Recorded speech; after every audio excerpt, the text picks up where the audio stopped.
Hi, welcome to the State of the Nation with me, Mike Sham. And you know, today we've got somebody on loan. We've got somebody that we're borrowing for this session, and that is on loan from BizNews, Neil de Beer, leader of the United Independent Movement, political party, but these days political commentator extraordinaire, doing some great work. If you haven't watched him on BizNews, he does a piece every week. It's the first thing I watch on a Monday morning. And you know, he's a guy with a long and interesting history. Spent time in the old South African Defence Force, and then made his way to Mkonto with Sizwe when it wasn't fashionable. Then into government in intelligence. So basically always a guy that worked with intelligence, and he seems to get a lot of intelligence, even though you're not working in the military anymore. Neil, welcome properly to the State of the Nation. I'm so glad that you're finally here. Yeah, Mike, I said I wouldn't miss you today.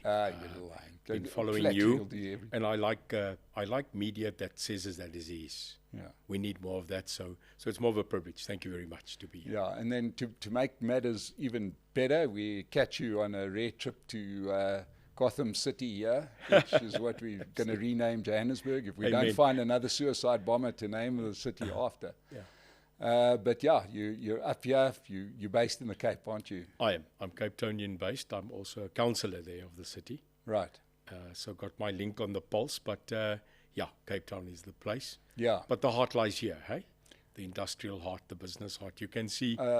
Not so sure anymore. I'll tell Our you city why. fathers are trying desperately to kill it off. To kill it, yeah. They're not successful. As I said to you pre the show, Rottweiler chases the bakkie. Bakkie stop, wat gaan jy nou doen? Bite the tires. A lot of work to be done. But I must tell you, still today, when you land at OR Tambo from Cape Town, you wake up. Yeah. You know, that's why they call Cape Town the mother city. It takes 9 months to take any decision there.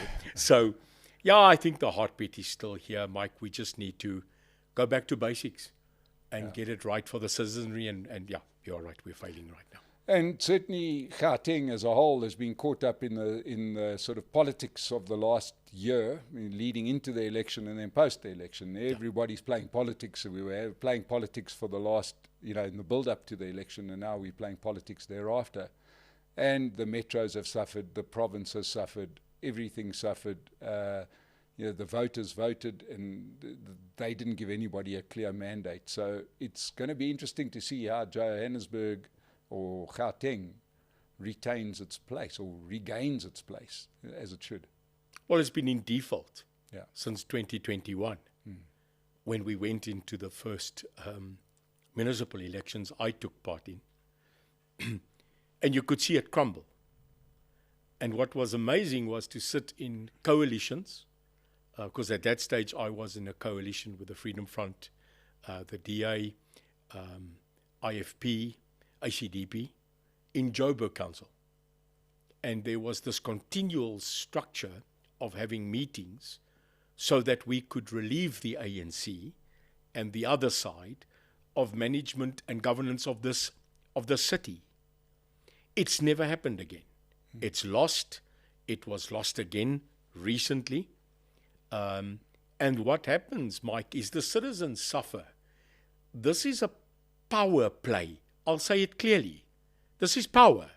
This is governance. This is positioning.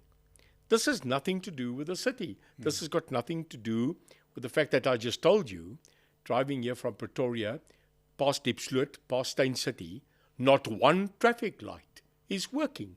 And then you tell me, well, Neil, that's not the real one. At night, there's no lights working.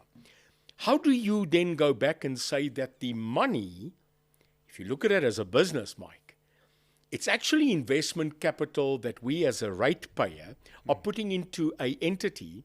We want return on investment. If this was a company, you'd go past business rescue. Absolutely. It's gone. And to save this city, I'm telling you, between 15 and 25 years to regain where we lost. Yeah. Yeah, look, I think the only thing that's going to get people to perhaps sober up, we've discussed it many times on the show, is probably a well-coordinated rates boycott.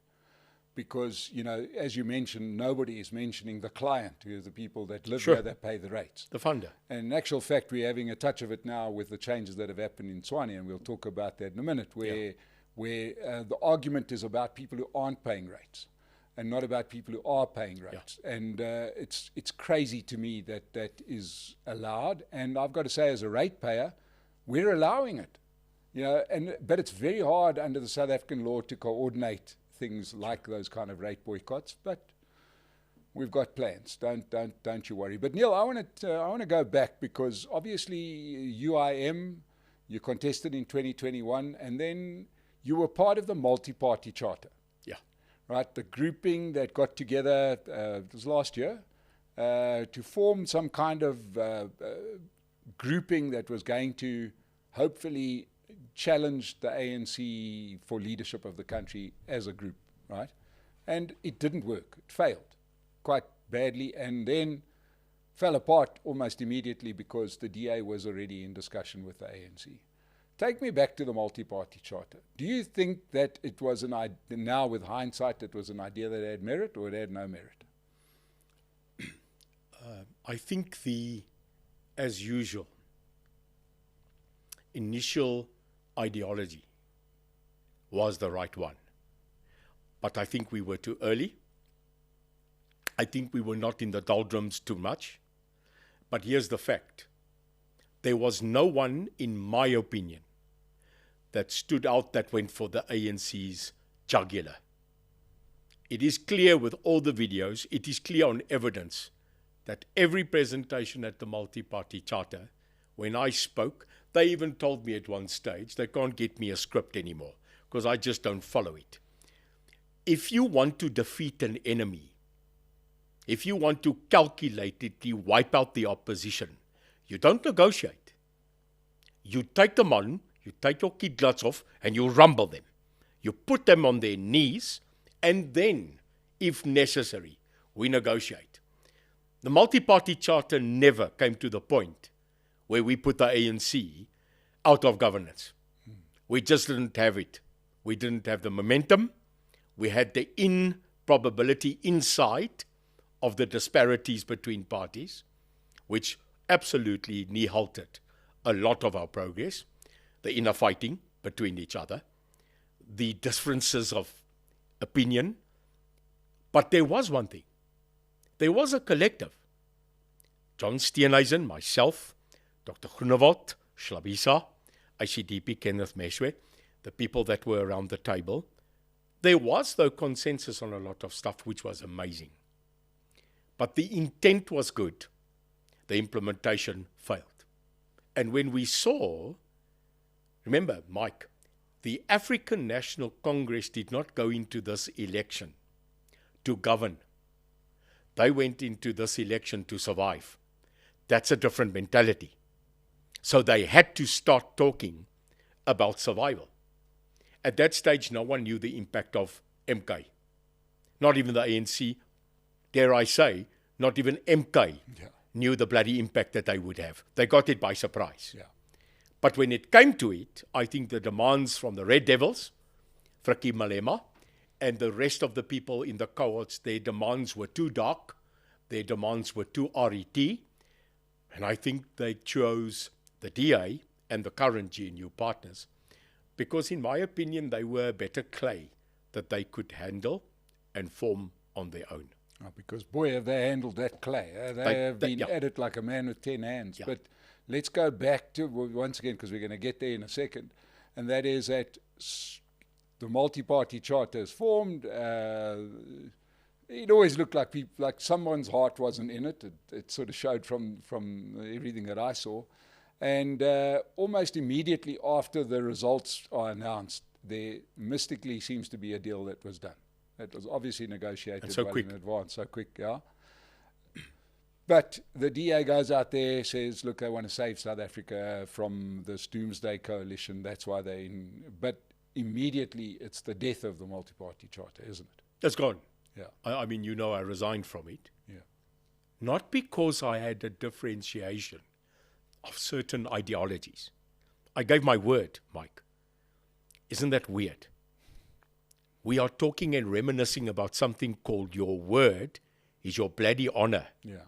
You know, I always say a lawyer writes an 84-page document, which basically is just to ensure you keep your word. Where have we gone? So I'm a word guy. Mazal. Shake it, it's done. I told my constituents, I told the UIM supporters, we will not form, no matter the cost to us, and it was a cost, any partnership with the ANC. This is the draconian opposite. They took us here. They destroyed us here, the ANC of today, not my ANC of 88.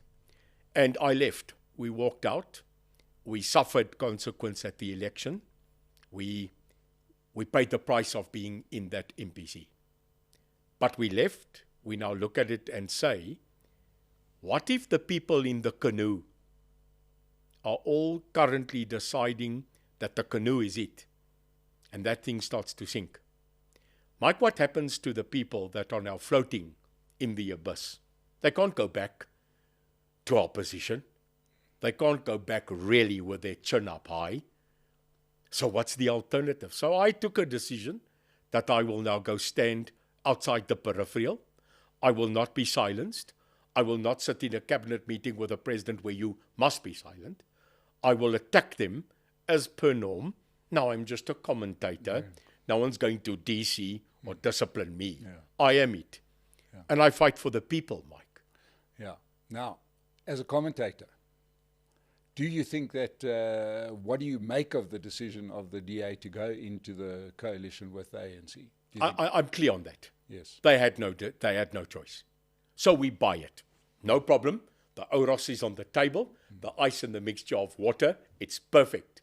I never denied the fact that I don't have the IQ and EQ to understand we didn't have another option.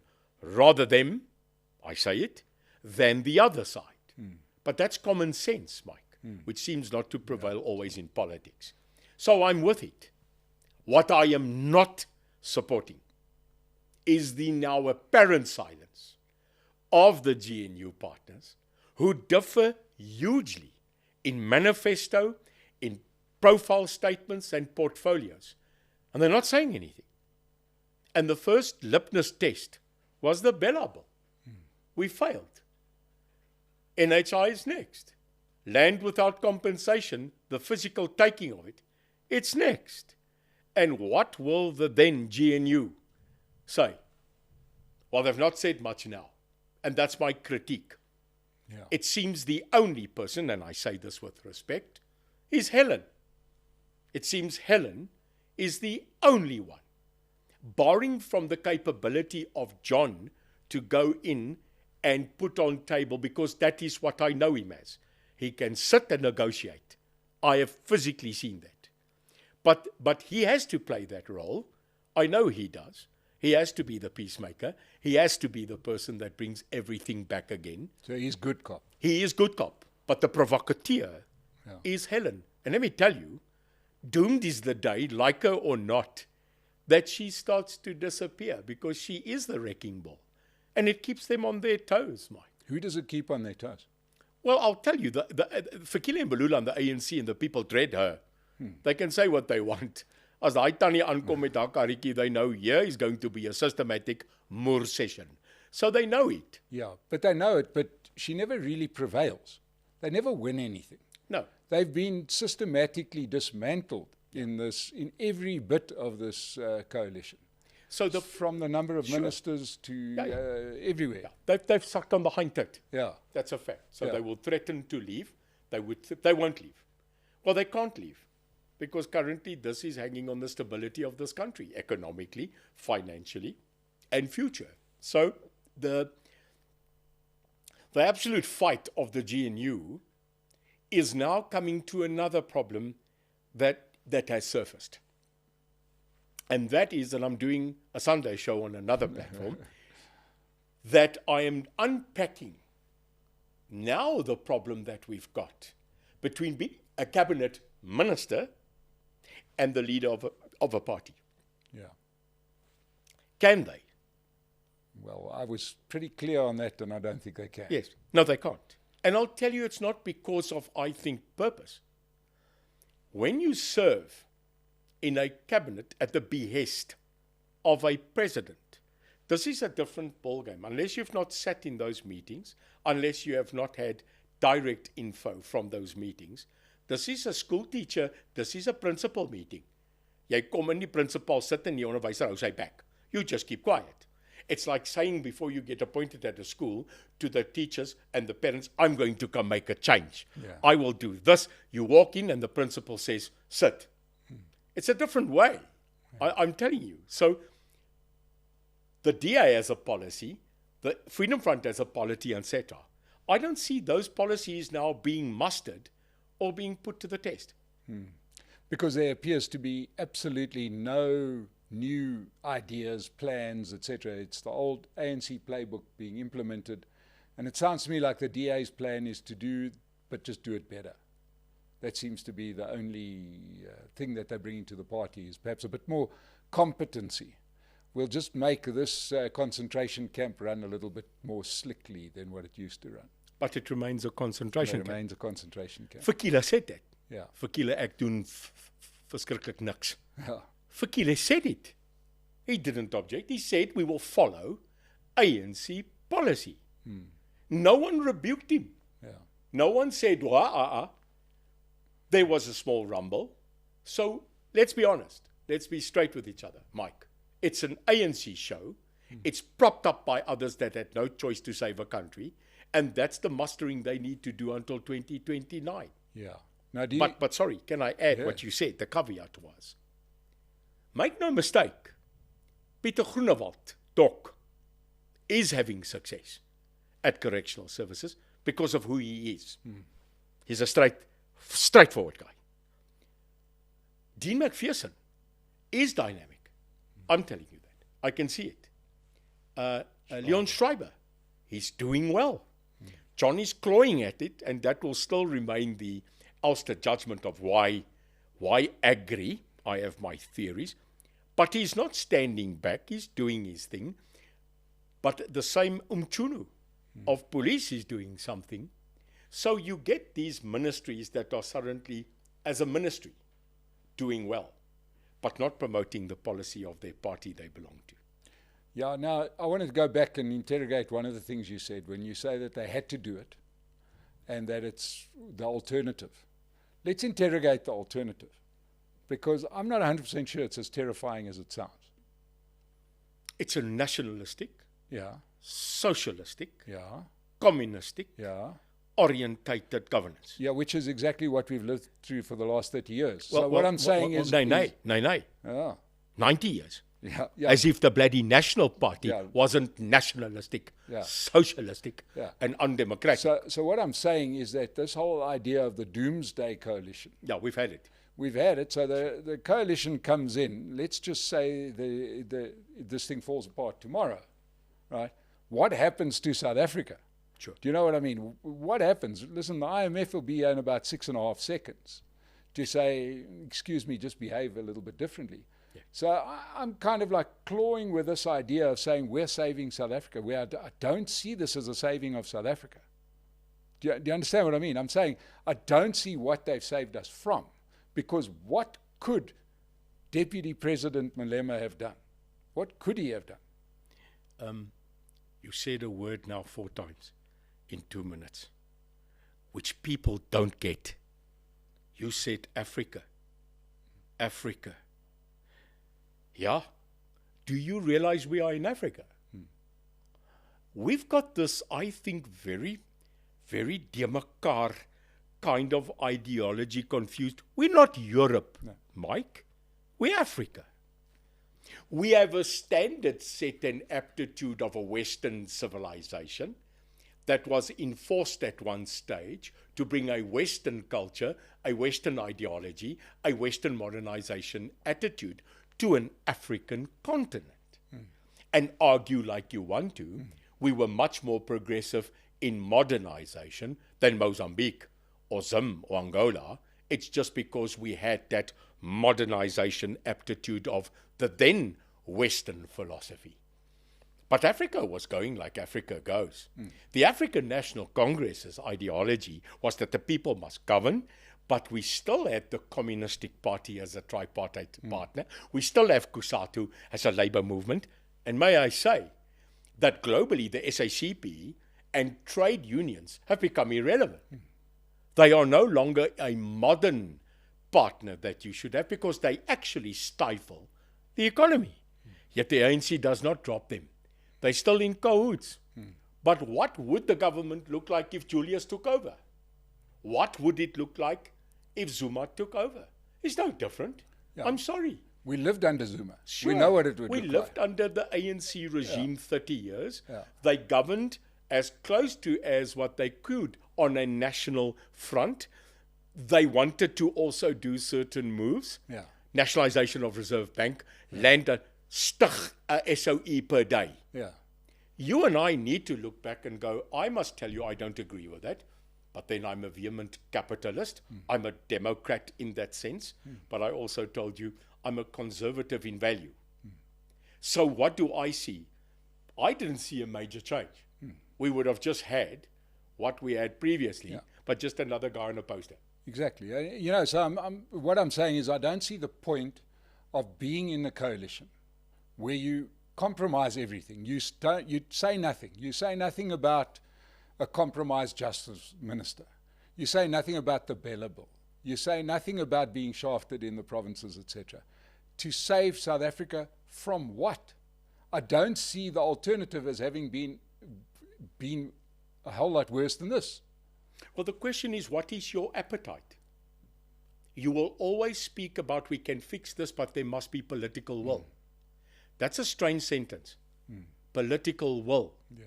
You took a job, you put your face on a poster, you get elected, now go do not the political will, go do the people's will.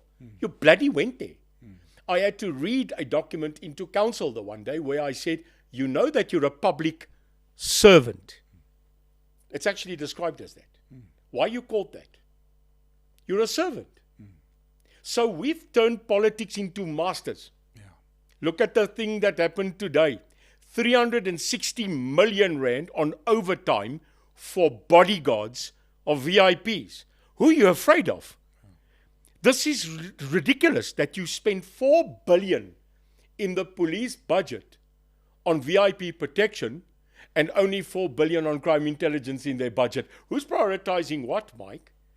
So I'm telling you, once the blue light rains, the black BM runs down the line and you get generators for free. As moeilik hoor. You can't go back to being normal. And that's where the argument has laid. It's no longer about the people's will.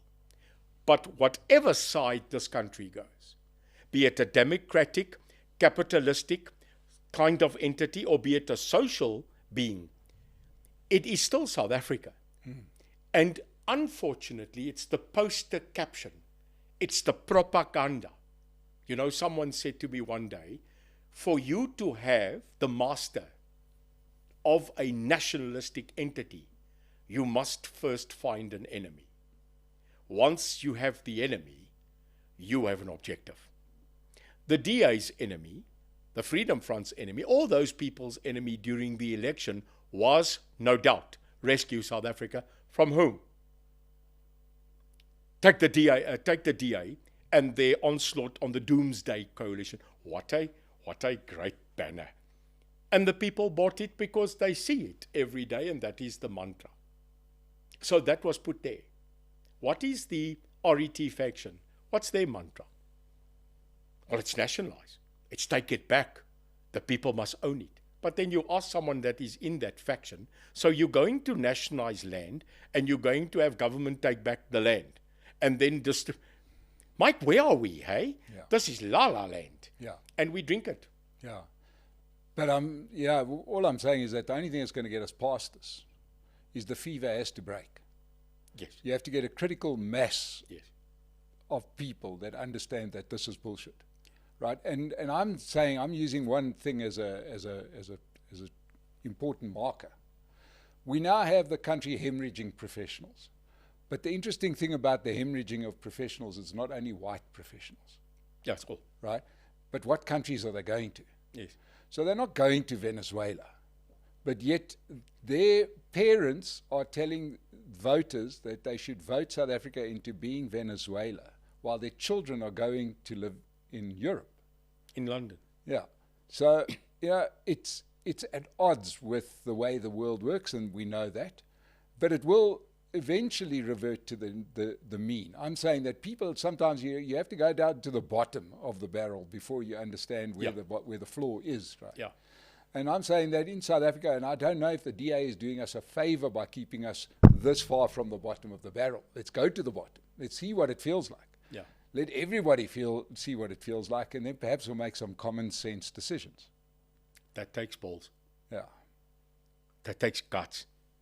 They say a pilot, as I understood it, when a plane stalls, one of the things they teach you is to then push the lever forward to gain speed. And then when you get critical speed, you pull up so that you can get lift. But can you imagine in that 8 minutes, 5 minutes, that you're actually going to the ground and you're in control? To go beyond that, that takes something extra. Yeah. Question, where's our Churchill? Where's our leader? Where's our Mandela? Where's the person? Do you know, Mike, that in the traditional side pre-94 of the ANC, up till a point I would say just before Polokwane, there was never competition in the ANC of who would be the successor. Think about it. OR Tambo knew he was. Mandela knew he would take it from OR. Mbeki knew he would take it from Madiba. And then the bomb burst. Then we had for the first time direct people contesting the ANC presidency. I was 22 years in and out of the ANC. That was the biggest shock, is when you had a person outside the organization of tradition get up and say, nay, I'm going to stand against you. We didn't know how to handle that. We didn't know how to conceive that. Competition in ANC leadership?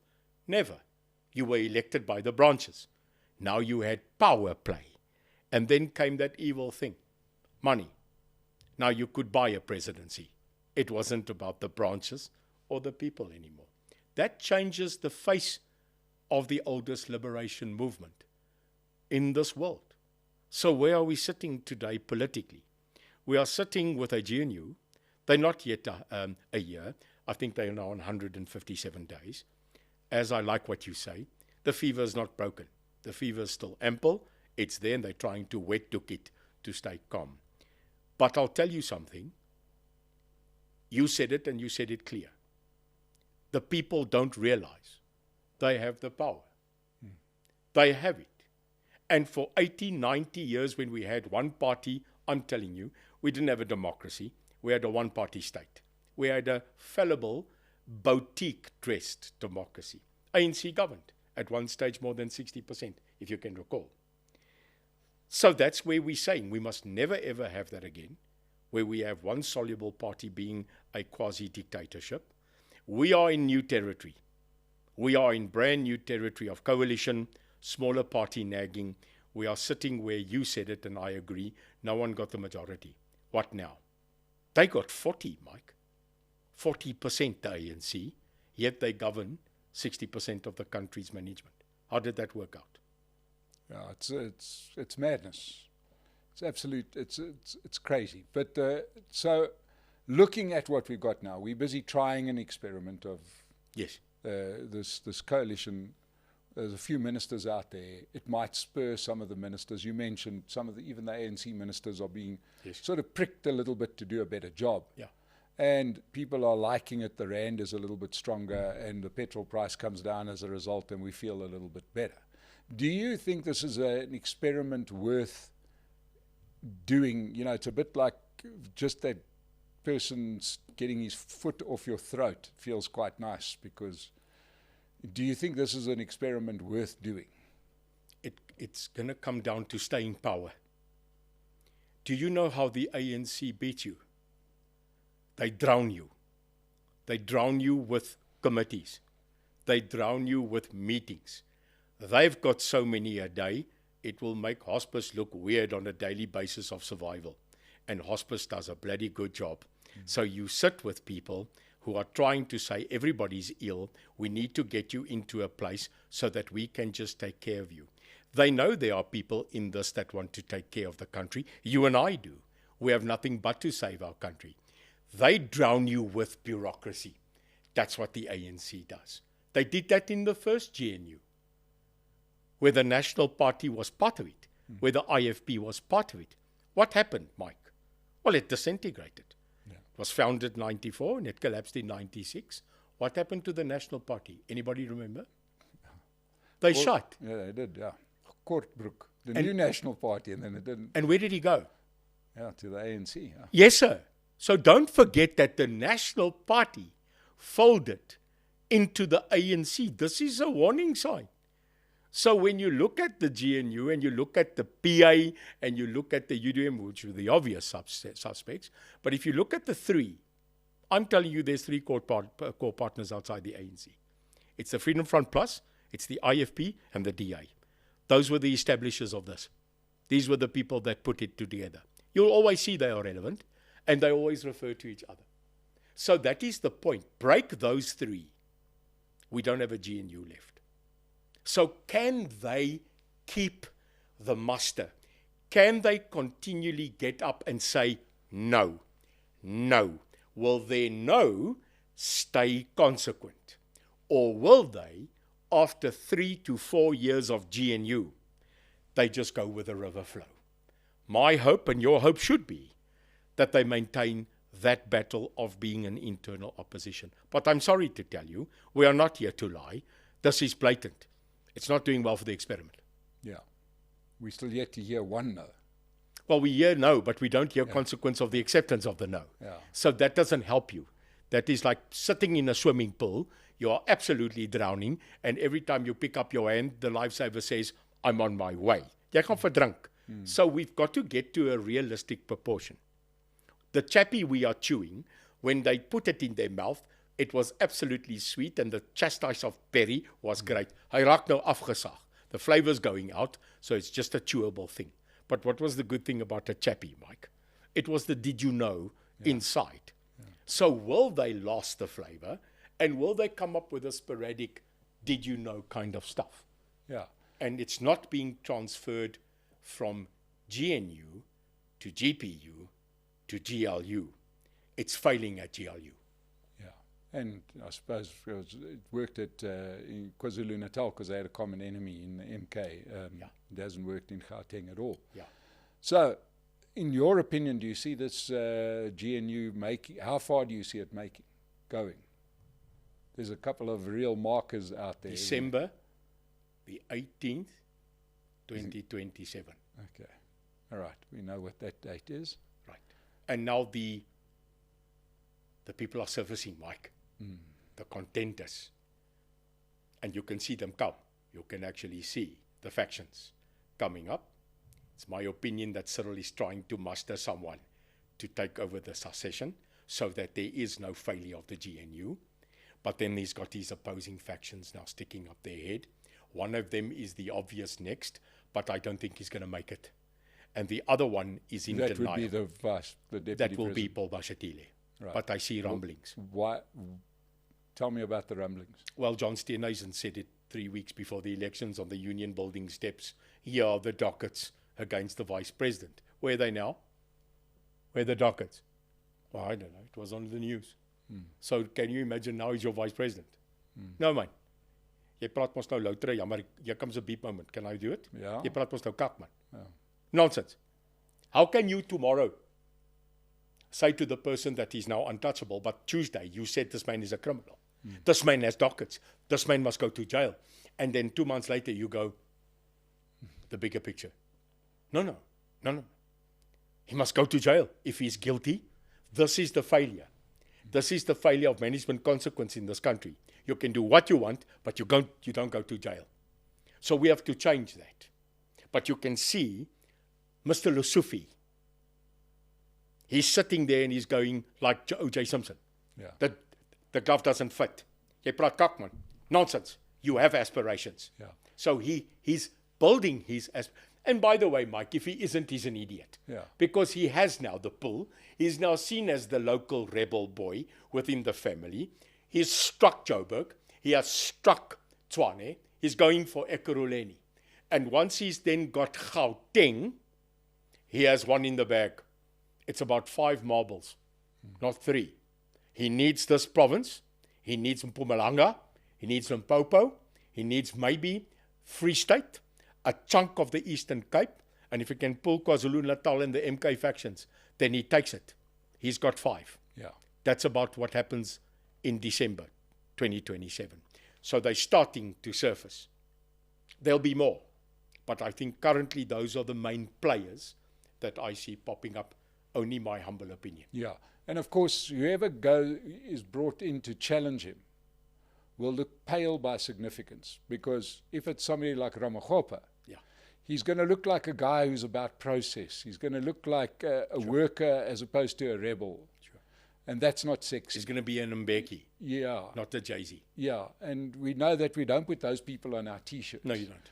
We put Che Guevara on our T-shirts because he's a revolutionary. He's a rebel. Yeah, so it does look like that way. And so what you're saying is that you do see it surviving the local government election. Yes, I do. Yes, but MK is coming. Yeah. You can see the rumblings everywhere.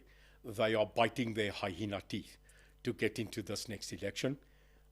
They needed certain tent pegs, and that's from inside, because they were absolutely hapless and they were disorientated after the win.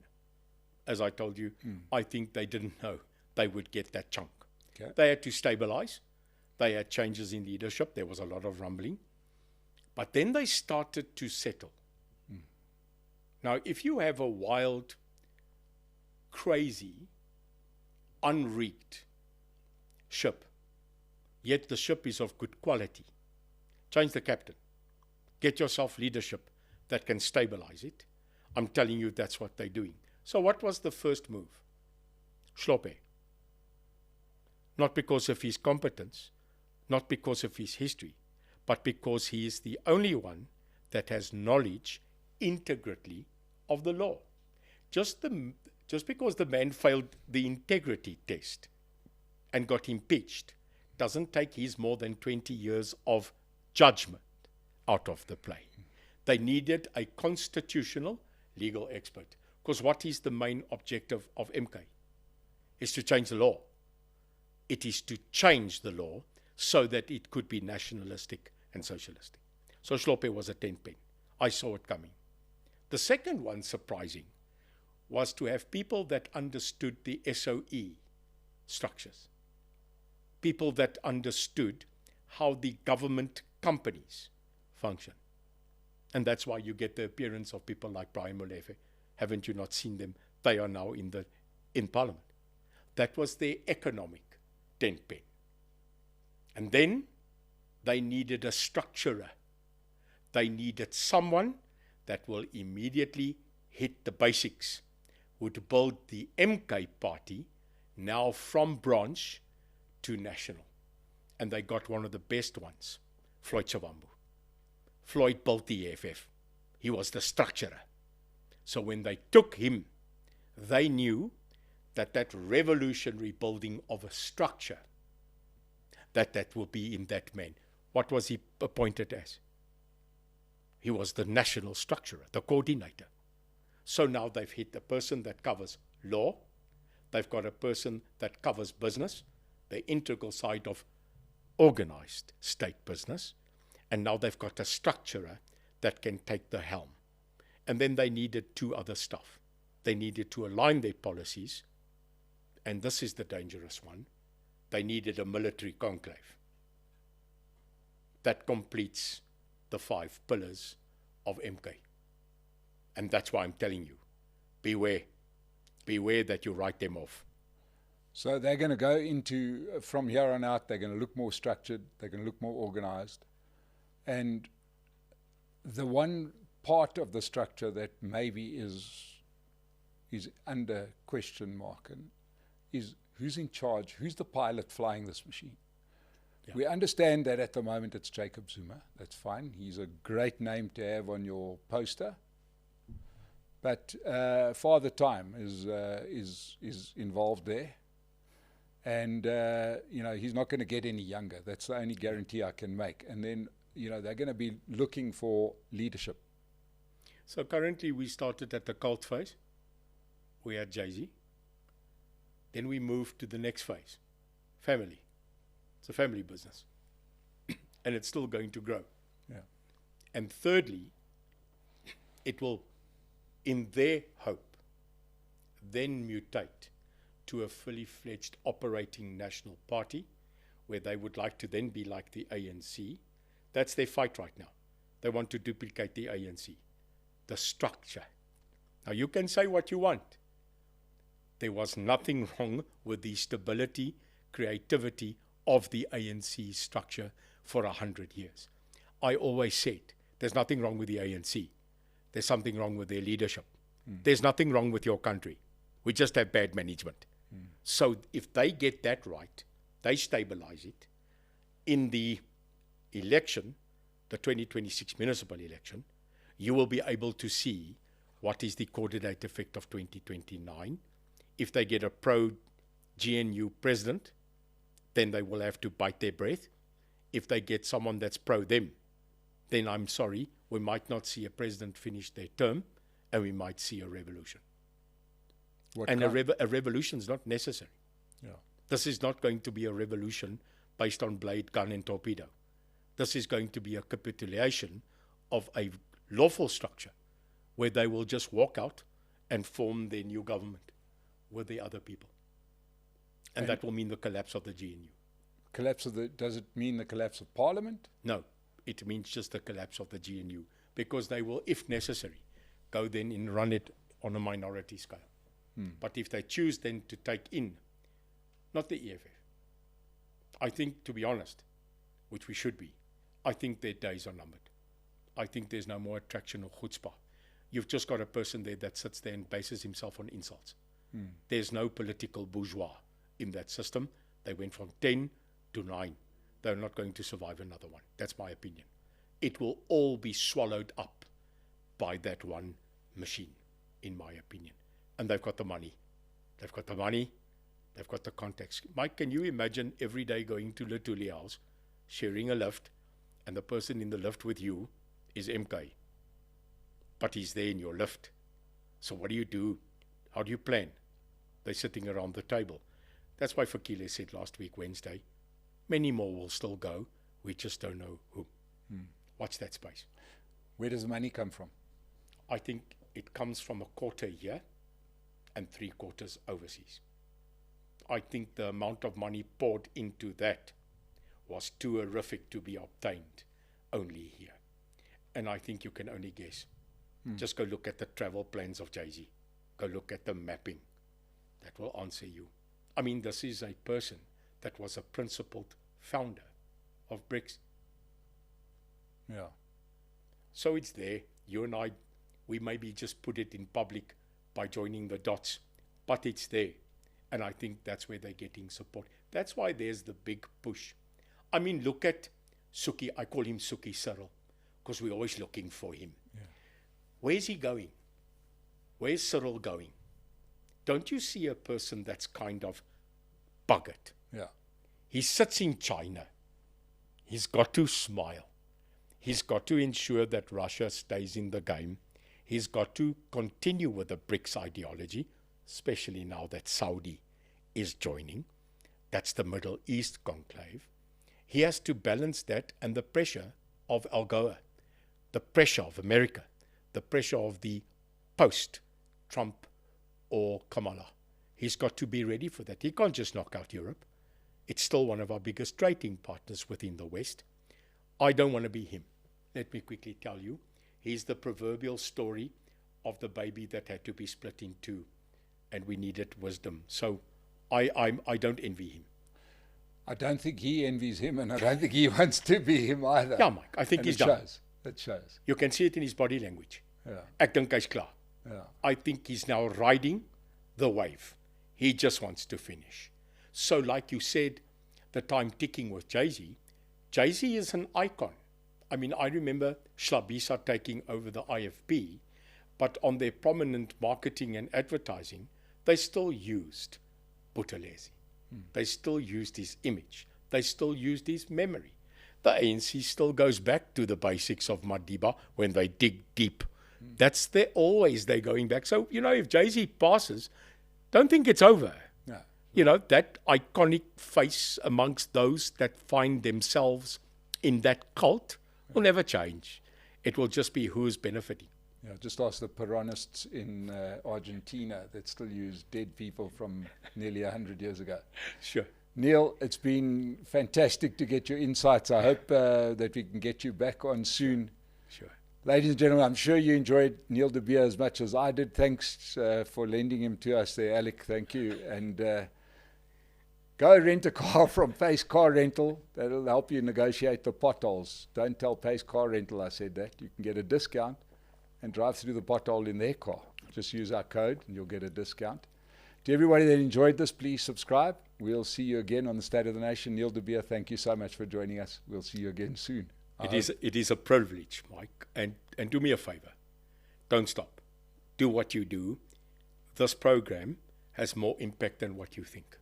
So continue. But I'll still stay with Biz News. But yeah, I'm amazed of your content, so well done. So if you want to watch good content, watch Neil de Beer on a Monday, or so it comes out on a Sunday on Biz News. It's great content, great to watch, and you can get this kind of stuff all once a week. It's fantastic. But thank you for joining us. We'll see you again on the stage.